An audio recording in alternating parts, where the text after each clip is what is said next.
Sometimes in our lives, we have really big decisions to make. How are we going to live our lives? Who are we going to marry? What job we're going to take? Where we're going to live? But the truth is that those aren't the only important decisions that we make. In the beginning of this week's Parsha, the Torah tells us, Re'eh anochi nosein lefnechem hayom bracha uklakla. See that I have put before you today blessing and cursing. And the commentaries ask, what does it mean that see that I've put before you today? What day is that referring to?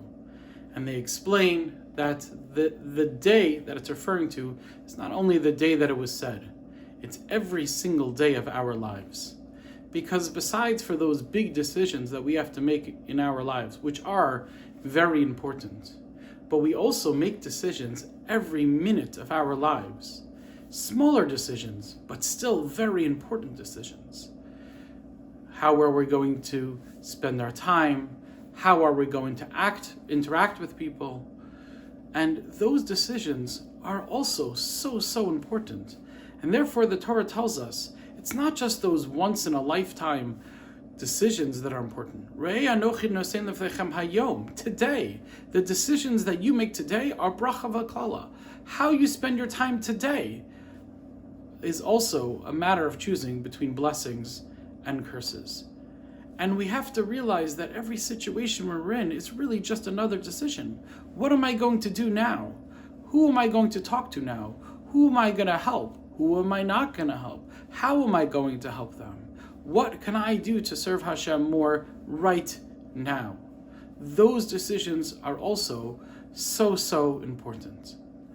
There's a story told about a Rebbe, a Hasidic Rebbe. He's walking with three of his Hasidim, and he turns to one of them and he says, tell me, who is the holiest person ever to live?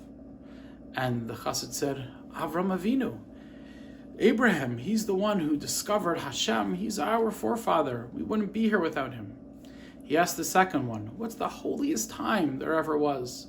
He said, well, that would have to be Maimon Har Sinai, the revelation at Mount Sinai. When we got the Torah, the whole world stopped.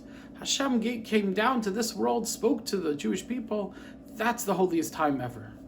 And he asked the third one, well, what's the holiest place in the world? He said, well, that would have to be the Makom HaMikdash, the place of the Beis HaMikdash, the Kodesh HaKadoshim, the Holy of Holies. That's the holiest place in the world. And he turned to them and he said, you're all wrong. The holiest person is you. The holiest time is now. And the holiest place is right here. When we get caught up in only thinking about the big decisions that we make in our lives, then we forget about the smaller details, the smaller, all-important decisions. And we have to look at the moment and the place where we are right now as the holiest place that there is. This is an opportunity today to make a decision which could be a Kiddush Hashem. And therefore, let's take this opportunity to focus on all the important things that we have to do. Not only the big important decisions that we have to make, but even the smaller day-to-day decisions, how we're going to spend every minute of our lives. And let's make sure that we're choosing bracha, blessing, and not klala, and not cursing. Have a great Shabbos.